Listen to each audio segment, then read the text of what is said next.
Welcome to the Private Practice Startup Podcast, where we help ambitious private practitioners across the globe to brand themselves and grow their dream practices. We chat with successful private practitioners, business coaches, and marketing experts, bringing you tons of practice building ninja tips. Visit privatepracticestartup.com for awesome resources, attorney-approved private practice paperwork, and our signature marketing e-course. Here are your co-hosts, Dr. Kate Campbell and Katie Lemieux. Hey there, welcome back to another episode of the Private Practice Startup Podcast. We are really excited that you guys are here. If you are a first-time guest, welcome to the Startup Nation family. We are extending our virtual hug to you guys. We've always been doing virtual hugs because we're a podcast, but it's definitely right during COVID for sure. Today, we're welcoming guest Elizabeth McCorvey, and we're going to be talking about anti-racism in therapy, things that your BIPOC client might want you to know. So this is a really important topic. And Kate and I have been committed to bringing more of these topics to you guys so we can have these conversations, these very much needed conversations. If you missed last week's, we hope that you guys, if you missed last week's, go back and listen as we interviewed Whitney Owens on 5 pitfalls between counselors and churches. So if you're a niche-based therapist working in the faith-based communities, you want to check that out for sure. So before we dive in, I just want to share with you guys a little bit about Elizabeth. Elizabeth is a psychotherapist living in Asheville, North Carolina.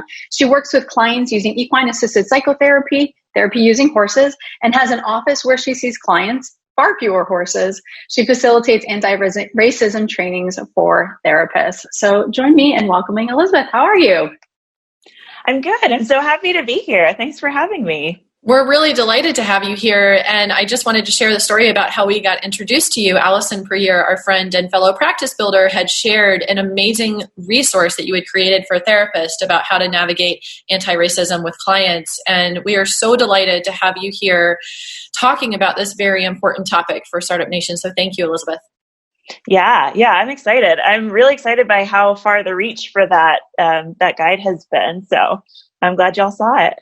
Yeah, and I've actually personally used it, so I just wanted to thank you for that. So glad, totally. Yeah, awesome. So on one hand, so your therapeutic world is you do a lot of equine-assisted psychotherapy, right? And then in your more professional development world, I guess, is you're working with therapists on anti-racism. How did you kind of get into both?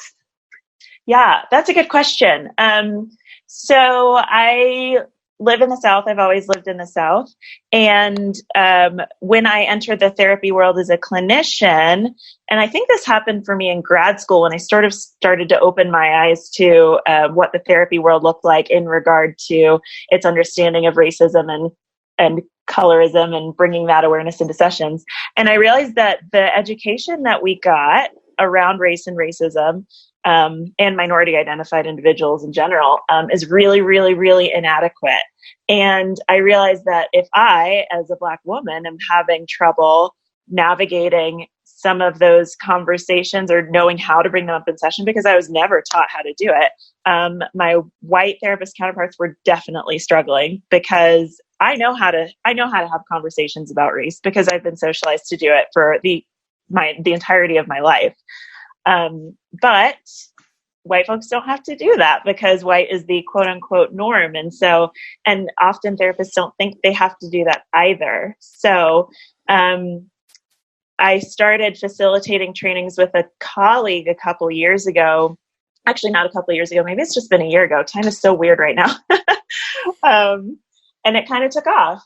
So I've been doing that quite a bit, especially recently after Ahmaud Arbery and George Floyd and what's been happening recently. Wow. Awesome. And, as you say that, like, I can totally relate. And I know Kate and I have obviously had conversations, and, in grad school, we were always taught, like, whatever the client brings up, like, that's what's appropriate for the room. And definitely never, I graduated back in 2004 now. So like 15, 16 years ago. And, like we talked about culture and diversity, but that was it. Like, there was no discussion about racism and no discussion about, like, even how to bring that up. So, I'm really excited that we're going to dive into this topic to begin to make it, more comfortable. And if you're uncomfortable anyways, like, who cares? Like do it. And like I said, when, I read your kind of like how to ask questions or how to bring up racism in session, like, that was really helpful. And it really opened a lot of doors. So thank you for that. And yeah, absolutely. Yeah, Elizabeth, I just wanted to chime in because I know you had mentioned in your resources about how to stop hesitating. And the hesitation is something I can very much relate to as well, and how to start having these conversations, because I want to say the right things and I want to know how to say the right things. And I'm sure there's a lot of other clinicians who also struggle with the same thing. And like Katie was talking about, wanting to work with what the clients are bringing to the table. And if they didn't bring it up, then maybe it wouldn't be acknowledged. However, now we're learning the importance of acknowledging race in session. And so I'm really looking forward to hearing what you have to say. So let's dive into the topic and share with us a little bit about how us therapists can stop hesitating and step into that space. Mm-hmm. Yeah. So I've got probably a list of 100 things that your BIPOC client might want you to know. And let me backtrack. For those who don't know, I imagine there's some who don't. BIPOC is Black, Indigenous, and person of color. And so I just pulled out 3 things that I'd been kind of mulling over that I really would like to drive home for clinicians. The first is that clinicians need to be doing their own work around white supremacy and racism and anti-racism, because you're so right. And I learned this too, that if the client doesn't bring it into the room, you don't touch it. But at the same time, I mean, we do this all the time. Like if your client is saying things like, I don't know if I can be here anymore, I don't know if this world is right for me, then you say, maybe we need to bring up the discussion of self-harm and suicide. Like, we know how to do this. So I feel like we don't want to push our agenda, but we're also always kind of reading the situation to see like, maybe I need to go down this path. Maybe I need to go down this path. And if you can say, are you thinking about killing yourself? You can say, do you think that what happened to you might have been motivated by race? But because people can feel so uncomfortable talking about race, it's harder to do. So that's why I say to do your own work. That means reading, listening to podcasts. There are so many good movies on Netflix, especially. Like I just finished 13th, which blew my mind. And it talks about the prison system and how it is how it's so biased against Black folks, and how historically that's been happening over the last 400 years. It's really, really, really amazing. And now I'm down a rabbit hole of documentaries, and I'm learning so much. But I say that to say the part about the clinicians doing their own work, because the first time you talk about race should not be with your client. Your client's not your guinea pig. If you're not having conversations with people in your circles, outside of your clinical circles and inside your clinical circles, then bringing it up with your client might be, you might do and say the wrong things that you're worried about saying. So if you can cultivate a circle of people that can call you in and call you out, hold you accountable, help you see your blind spots, those are all really important skills that you can bring with you into the session. So that's my first point. I've got 2 others, but do you have any questions, thoughts, concerns? No, I'm just curious about some of the recommendations, like whether it be the readings or how to go about those, some of your favorite resources. Yeah. I always, for therapists, I love recommending a book called My Grandmother's Hands. It's by Resmaa Menakem. And I love it because I feel like as a therapy world, at least where I live, I'm in Asheville, North Carolina. We're very like woo-woo, very like, so there are a lot of therapists that focus a ton on somatics, and that book goes into the embodied feeling of white supremacy and what it feels like for the people experiencing it, the people perpetuating it, the people that benefit, the people that are traumatized. And so I highly, highly recommend that one. White Fragility is a staple for me. I just finished it myself. And it's a really down-to-earth way that Robin DiAngelo talks about helping people understand how they show up in society as white folks and what that means for communities of color. So those are 2 books that I recommend. The movie, of course, 13th. I'm sure there are so many good podcasts out there, but none are coming to mind. None are jumping out to me right now. But also that for some reason that made me think of, there's this comedy podcast called Two Dope Queens. I don't know if you've heard of it. It's hysterical. But I also encourage people to take in media from people of color that's not focused on our struggle all the time, because we're also just like regular people living in the world. The two women, they're Black women on the podcast, and they talk so casually about being Black women. And I think that that's important for white audiences to take in too. White audience and non-Black audiences. Mm-hmm. Yeah. Yeah, Kate and I had watched the video, Robin DiAngelo's video on white fragility, and it was really helpful because it also kind of gave the therapeutic systemic perspective. And I know I shared this on the last podcast we did, for me, totally experienced white fragility and being able to kind of separate the me and making it personal and going, okay, so this is a system that we're all born into various systems, whether it be a religious system, a race system, or a class system. And we don't even see that we're in the system. Right. And so being able to step back and say, wow, okay, I can see how I stepped into the system unknowingly. And now I can take a step back, not make it so personal. Right. And now I can be much more of a change agent and take action and do what I need to do and be helpful. And so that was super helpful. And she kind of called out all of the things and all of the experiences. So, and I say that for audience members who are white that haven't listened to that or read that book yet, definite. That was really helpful. Yeah. I like how she talks about how it's not a question of goodness or badness. It's not that if you say a racist thing, you do a racist thing. It's not a question of good or bad, because we're all in the system. And sometimes these things happen without our knowledge, because this is we're not even aware of the water that we're swimming in. And I think Ibram Kendi, who wrote How to Be an Anti-Racist, speaks to this really, really powerfully, because he talks about the position of being anti-racist does not demand that you are not a racist person. In fact, it talks about the journey of becoming anti-racist and it being just that, a journey. You're not claiming that you have walked in everybody's shoes or that you are 100% non-racist, which is not possible, by the way. It's saying I oppose racism anywhere I see it, and that's a journey for me. And I oppose it in myself when I see it, and I can acknowledge it, and there it is. And it doesn't make me bad. It means that I'm on a journey. I love that. It's amazing. That's beautiful. Yeah, it is beautiful. And it is so, it's just been an amazing experience. And Katie and I, as business owners and as leaders of the private practice community, as people, as partners, as family members, we've been on our own journeys and really listening and learning and consuming a lot of information. And the resources that you're sharing are just so, so helpful. So thank you for that. The Robin DiAngelo YouTube video, I think it was about an hour and a half that we watched, was just so eye-opening, and I look forward to continuing to dive in further to some of the resources that you've just shared as well. Yeah, and Robin on her website has a list of resources that people can engage in for free, and it's great. Awesome. So before we go to the next talking point, I just want to take a quick break for our sponsor.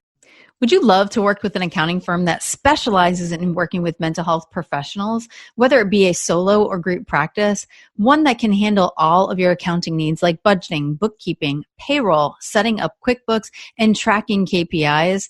If so, you should definitely check out Green Oak Accounting. On top of all of that they do, they can help you set up and stay on track with your profit first system. Check them out at greenoakaccounting.com/PPS, as in private practice startup, and get their free accounting checklist for private practice startups, as well as lots of financial tips and tricks just for private practice owners. You'll also want to check out episode 169, where we had the pleasure of talking to the owner, Julie Harris, on what key performance indicators you should be tracking to have a successful private practice. Again, don't forget to check them out at greenoakaccounting.com/PPS. When it comes to keeping your practice organized, you want software that's not only simple, but the best. We recommend Therapy Notes. Their platform lets you manage notes, claims, scheduling, and they have a new awesome telehealth platform for your online counseling sessions. They offer amazing unlimited phone support and email support. So when you have a question, they are there to help. To get started with the practice management software trusted by over 60,000 professionals, go to therapynotes.com and start a free trial today. Enter promo code PPS, as in Private Practice Startup, and they will give you 2 months to try for free. Go to therapynotes.com. All right, let's dive into talking point number 2. Sure. So when I do trainings with therapists on examining their cultural competency, one of the most important things we talk about is repair. And because the awareness that you're going to make a mistake, it's going to happen. There's no avoiding it. And if your client calls you in or out on it, which they may not, but if that happens and they share with you that you've committed some kind of error or microaggression or you've harmed them in some way, I coach people on saying just 2 things, which are thank you and I'm sorry. And that's it. That's all you have to say. There's of course space to go into processing what that looks like, but you have to be careful with that because sometimes it may be interpreted like if you say, oh, I'm so sorry, I didn't mean that. That's not what I meant. I hope you know I didn't blah, blah, blah, blah. And then your client ends up taking care of you, and that's not fair. So learn where it feels, where that shame feels in your body, and sit with it and own it and say, thank you for telling me, I'm sorry, internalize it, and then take all of your feelings to your therapist or your peer group or your anti-racist supervisor, and move on. That's such good advice, because the natural reaction is to want to go into explaining or defending, right? And that we know from Gottman's research that if you're in that defensive place is the opposite of taking responsibility. So what you're saying is don't go into explaining, don't go into any of that, just thank them for the feedback and apologize. And that's it. Take responsibility and apologize and process elsewhere. Yeah. My co-facilitator, I've co-facilitated a training called Are You Doing It Wrong? And my co-facilitator, Katie, always says, and I love this, that when your client corrects you, it's a gift. They're giving you a gift that they did not have to give you, and receive that gift gracefully. It's beautiful. Because racism is not about intent. It doesn't matter that you didn't mean to do something. It does not matter that you think it's important that I think you're a good person. Racism is about impact and how it impacted me and how it felt to me. Yes. Not about intent. It's about impact. I've heard that in a few places. Yeah. So I lean on that all the time. And I make mistakes. I mean, I'm a Black woman and I'm living in a society that is steeped in white supremacy. So I've had to navigate my own internalized racism and the ways that I show up with other communities of people of color. And I've made mistakes. And so nobody's exempt from it. And it's a lesson certainly in humility, but also in developing your ability to navigate discomfort. Because if you can admit that you're wrong and thank people for the corrections, then you're kind of unstoppable. I like that. I really love like you bring this like positive, very like neutral in a sense, like not good or bad, right? And it's just there's a place where it's just like, okay, this is going to happen. You know, it doesn't mean anything about you. This is how you go about it.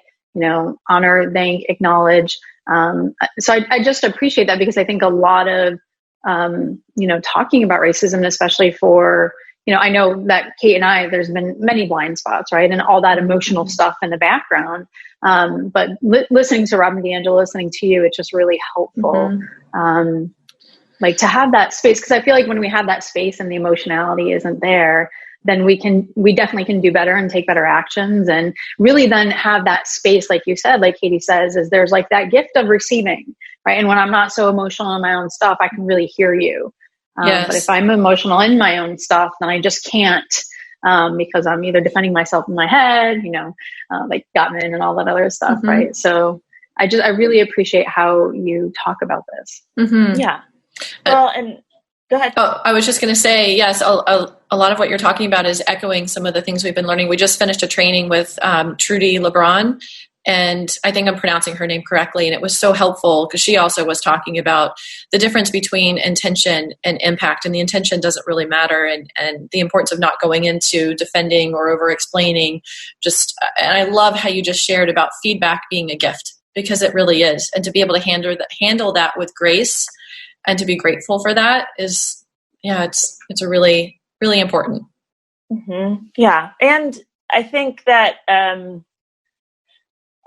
able to present information in this way because I've done a lot of work. I'm familiar with these conversations, and sometimes I'm really angry and I don't share things in this way. And it's important, I think, for people to, if I'm sharing things in a way that feels harmful or hurtful or angry or upset, I have every right to be angry and upset. And I need people therapists especially, to get in their body, understand where that feels for them, because unlearning white supremacy is deep, deep, deep, deep work. And if there are messages that you're not hearing because they're not being conveyed in a way that is palatable for you, learn where that lives in your body, because that's a growing edge. Thank you for that as well. Yes. Go ahead. Yeah, no, I was going to say, let's dive into the third one. The third one that I pulled out is it's kind of a question that I want people to consider with their BIPOC clients. And that me as someone's BIPOC client, I want my therapist to be thinking about is, what is healing? What does healing mean? Because you're not going to heal racism. So if I come to therapy and I've had an experience of someone who has thrown some racist stuff at me, and I'm feeling that, I might not need, like, IFS might not help me, and EMDR might not help me, or it might ground me in that moment. But when I walk out the door and then I'm experiencing racism within seconds of leaving the building because of where I've parked or where I'm driving, or if I get pulled over, or if I go eat at a restaurant and am not acknowledged, or then it's re-triggered all over again. So my hope is that clinicians really think about, what does it mean to heal your client from a racially driven experience? Because there's no such thing as wrapping it up in a gift box and have it and moving past it when it's an experience that's happening every single day, all of the time. Sometimes with the person, even with the person that's trying to heal you. So I tend to recommend for therapists to explore modalities like the community resiliency model, which talks about the zones of regulation. There is, what are some others? Grounding skills that help, what am I thinking of? Somatic skills that help regulate the nervous system in the face of danger. But the focus can't be teaching the nervous system to not react in the face of danger, because their nervous system is probably doing exactly what it's supposed to. Like when they have an encounter with the police or with law enforcement, or if they think that the DSS worker is being racist toward their family, like their nervous system is doing exactly what it's supposed to in the face of danger. So I need for clinicians to recognize that this is a very, very, we're looking down years and years and years and years and years of repairing systems before healing techniques can truly be healing. And Elizabeth, can you talk a little bit more about that on the word heal? Like, are you talking about it as in working with your client? Because I hear what you're saying, right? It's like years and years and years, systems and systems. And that's almost feels like that's not possible because, like you said, like you might walk out the door and experience racism again right there, right? Or if not then, in 2 weeks or whatever. So talk a little bit more about that. And are you saying like not to use the word heal? Or you help me understand a little bit more? Yeah, thanks for that. I think using the word healing is, well, for me personally, it's fine as long as we've come to a shared understanding of what that means. So I might be able to heal from past experiences, knowing that I might experience them again in the future, but you can't heal white supremacy and you can't heal racism, and you can't, and it's not appropriate to dull my reactivity necessarily to racist experiences. So in my mind, I think of it as like I need floating devices. I need to develop the tolerance to experience some of those things. But if your focus is getting me out of the water, you're going to lose every time. Right. So I hear you kind of coming to the general understanding of the client language first, right? Yes. And it feels appropriate because that's what they've languaged that at, and you've unpacked what that looks like, to have a really good understanding, then that would be okay. And if not, obviously using the client's language and understanding that. Mm-hmm. Yeah. Nice. Great. Mm-hmm. I mean, I know we like are highlighting 3, but I'm like, tell more. I know we have to get to 3, but go ahead. Yeah. Well, let's see. Those are the 3? Yeah. Do your own work, repair, identifying what is healing. I'm sure I've got more. Well, yeah, please, if you don't. Yes. Yeah, no, if you're willing, if you're willing to share some more with us, bonus tips, or, suggestions about how to navigate this, that would be so helpful. Yeah. I'm really just soaking in everything you're saying. Yeah. I'm thinking about what does it mean for clinicians to be able to work together to create their own. I'm thinking about, so the guide I created is very specific about here's what to say, here's what to do. And I wonder about clinicians being able to develop their own languaging around what feels comfortable for them as they create their script. So like if their client has come to them saying, I think that I've experienced some racism, what does the clinician need what skills do they need in order to attend to that statement? And for some people, it's attending to that, the immediate discomfort that jumps up in their bodies. For some, it means having conversations with other people ahead of time so they know how to talk about race. For some, it means developing the skill of just being quiet. So I encourage clinicians to create or figure out what their toolbox is and what needs to go in that toolbox before the session, during the session, and after the session, so that they can develop that stamina, like Robin DiAngelo talks about, the stamina, to be able to have these conversations and tolerate the discomfort. Does that make sense? Yeah. So it's kind of that overall process of, so what do I need to do beforehand? What kind of supports do I need? What kind of structures do I need? What needs to happen during the session? How do I not hesitate? Or how do I take a look at the world around me and the events around me and say, okay, there's globally something's happening. I would like to bring this up. And then afterward, depending on how the session is gone, because it might not go well, right? Like the client might say, how dare you bring that up? I don't appreciate that. I didn't bring it up. Why are you talking about this? And I never want to see you again. And clinicians just have to sit with that, because that might happen. Not everybody agrees with me that clinicians, I mean, there are Black clinicians and other clinicians who are people of color who think that white clinicians should not bring up this topic unless the client does, because of the harm that has come up historically. So not everybody agrees with me on that, and your clients might not appreciate it. So it goes towards really developing shared language, developing the relationship with the client, and having really, really competent supervision. Yeah. And I'm curious, Elizabeth, do you mind sharing some of the things that in your guide of kind of what to say if you haven't brought up race in sessions before? That was really helpful for me. Yeah.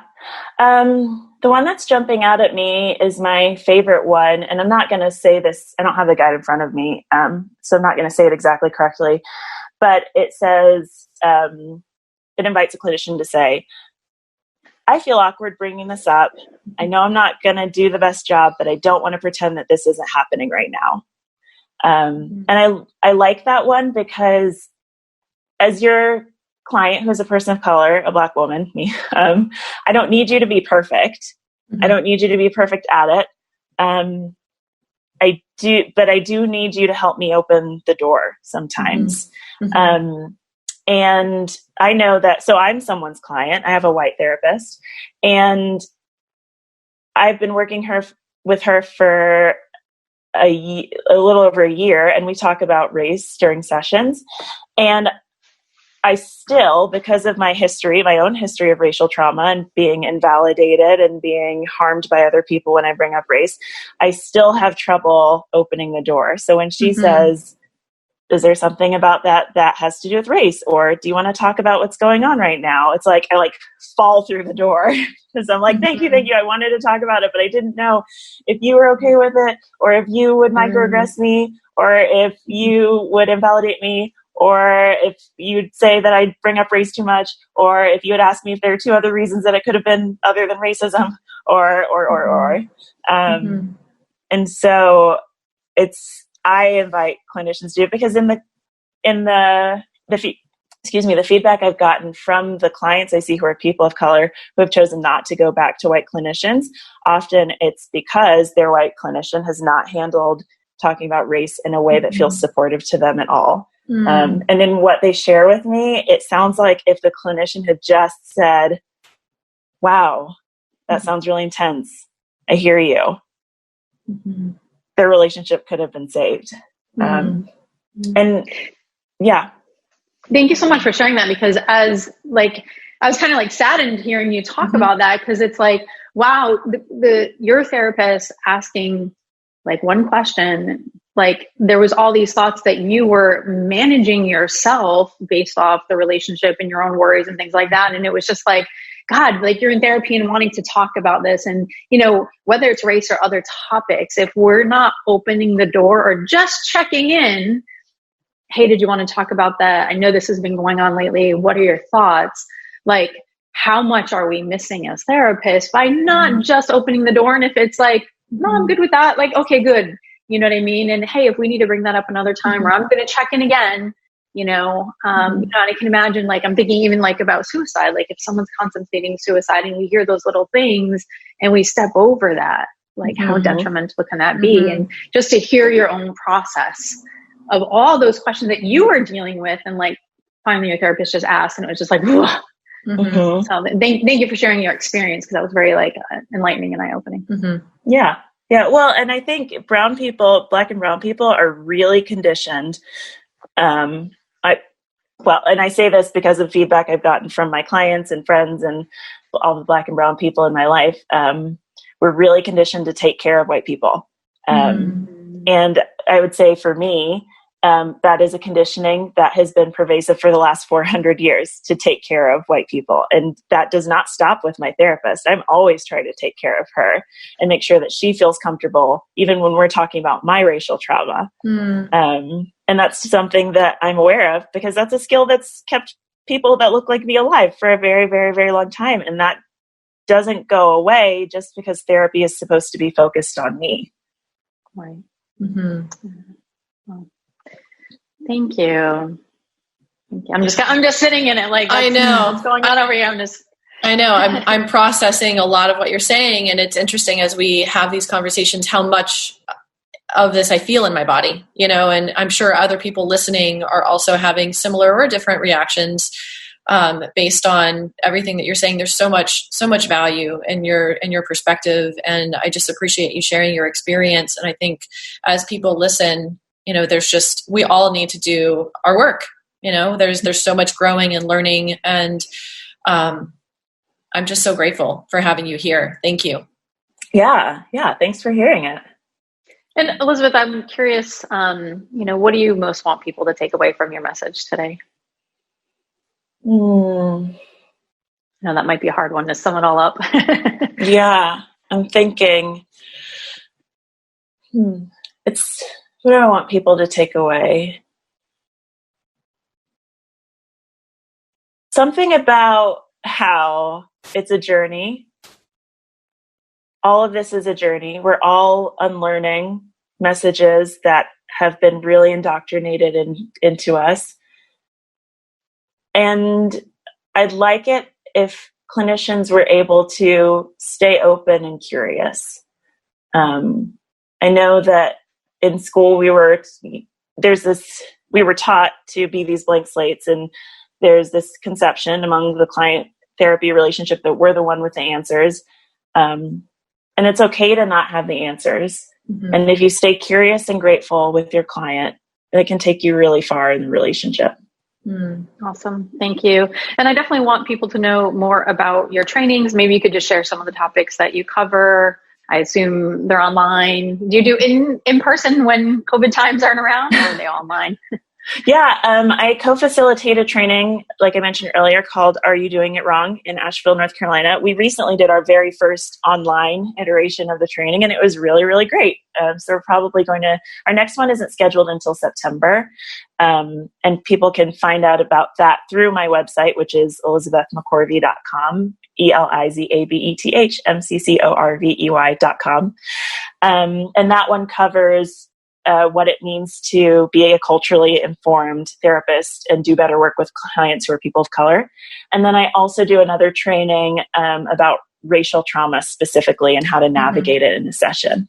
Mm-hmm. Awesome. Thank you for doing that work and sharing those trainings. And I definitely want to encourage anyone listening to check out your website and hop into training, So Startup Nation, I want to say, Elizabeth, thank you so much for being here. Really appreciate that and continuing our own learning and growth. And for those of you that are listening, I know that I said this on the last podcast that we did about, race and anti-racism is, being comfortable with being uncomfortable, doing it wrong. I've been doing stuff wrong and just doing it anyway. And taking the corrections, and thank you. And so just step out and, make sure you have those people that can support you in the process. Like Elizabeth has shared, is really having those structures for yourself to continue to do the work. So that would be my hope for you guys. Next time, we hope that you guys join us as we actually interview our startup coach, Susan Block, on the do's and don'ts of when starting a private practice. So we hope you guys join us next week for that. So Elizabeth, thank you so much. I know Katie already acknowledged that, and I did as well. I just want to echo that. We really appreciate having you here. And Startup Nation, we hope you enjoyed this episode. We wanted to take a moment for our Startup Nation superhero shout out, and this comes from Beth Alford. Beth says a private practice startup is a goldmine of resources for therapists who need help navigating on how to run a successful private practice. Their advice is solid and packaged in an inviting and warm way.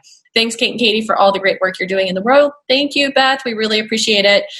We want to encourage you to, those of you listening, if there's a topic that you haven't heard yet, definitely let us know. We love to hear your feedback about topics that have been meaningful to you or topics that you are longing for, because we want to really create content that's best meeting your needs. And if you're interested in subscribing to our show, you can find the link on our show notes under the podcast tab on our website. So you'll see that opportunity to subscribe, and we'll send you our weekly level up videos as well as our podcast. So we will look forward to seeing you on the next episode. In the meantime, stay inspired. Thanks for joining us on The Private Practice Startup. Visit theprivatepracticestartup.com for awesome resources, free trainings, attorney-approved private practice paperwork, and so much more.